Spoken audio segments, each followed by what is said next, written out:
I think the challenge of any city is to try and keep the sort of essence of the old place, in the sense of place. So whether it's in London or whether it's in Sydney or whether it's in Paris, you're basically keeping the character that's there originally, that's been built up over many, many years.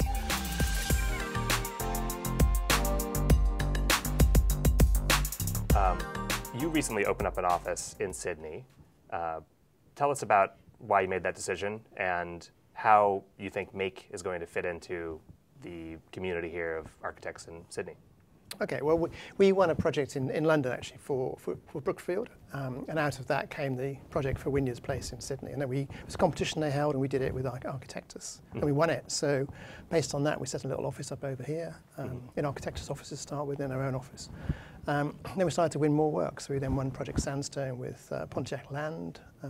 So, you know, it started to sort of snowball, and there's 16 people here now in Sydney, so it's quite a substantial commitment.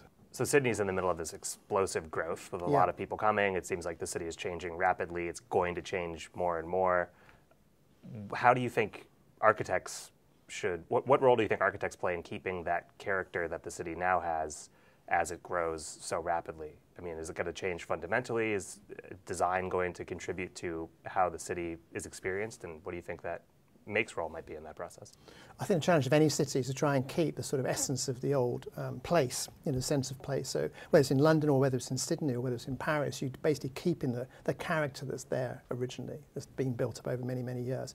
And then you're taking down some of the ones that don't work and not so good. And our Wynyard Place project is that, where we're taking down the old building.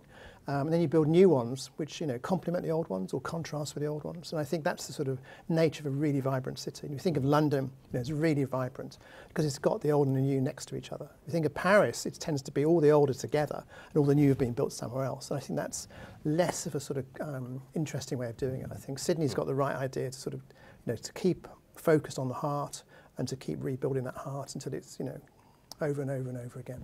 And that's something that your firm has tried to do with Wynyard Place specifically. Tell us about that project and how you think it fits into what you were just talking about. So I think Wynyard is one where we actually have taken down the building. We've actually looked at the station below, created a brand new concourse, brand new platform for people to actually use as sort of like an urban garden, right? A sort of urban room extending the Wynyards Park into the building. So it becomes more of a sort of place.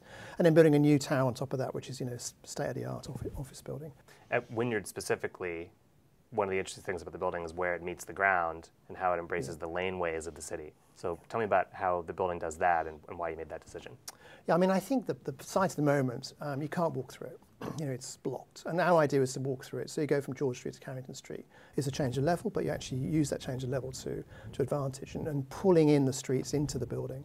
And then using the sort of the little lane in the middle as well that links through all the way through the sort of north-south in the city as well. And I think those routes are really important. So I don't think you want to create buildings that block routes. You want to keep the buildings to actually make those routes even better. And I think that's the great thing about being an architect. You have a chance to make people's lives better by what we do. And I think that's, you know, what drives us on all the time is to make things better and better and better. So what's the next mission then for Sydney? Is this something that can be replicated in all of the sites that are being infilled and upgraded throughout downtown? Yeah, I mean, I think Sydney's biggest issue is transport.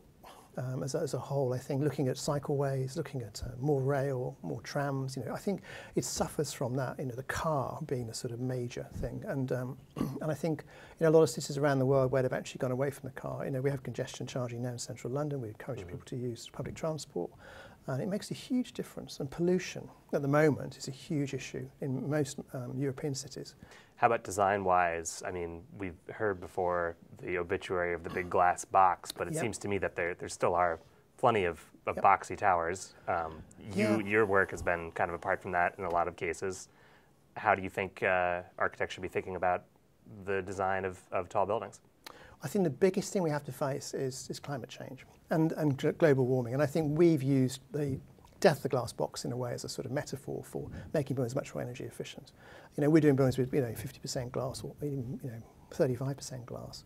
And you still, you know, you still get the right amount of daylight, you still, you know, feel like you're in a sort of glass building. But I think it's putting the glass where it's actually needed. And it's difficult because here you've got the views of the harbour, which face straight into the sun. And you've got a real challenge in Sydney to actually get that fantastic view, but not actually overheat the building. And that's the challenge in Sydney, which, you know, parts of the other parts of the world, we're lucky sometimes the view's the opposite way, we can shade against it. But I think that energy side of things is really, really critical. And I think that's you know, if we were campaigning to get, you know, more energy efficiency in our buildings, to be built more energy efficiently, you know, and to be something that's actually going to last for the future, not actually try and destroy the planet.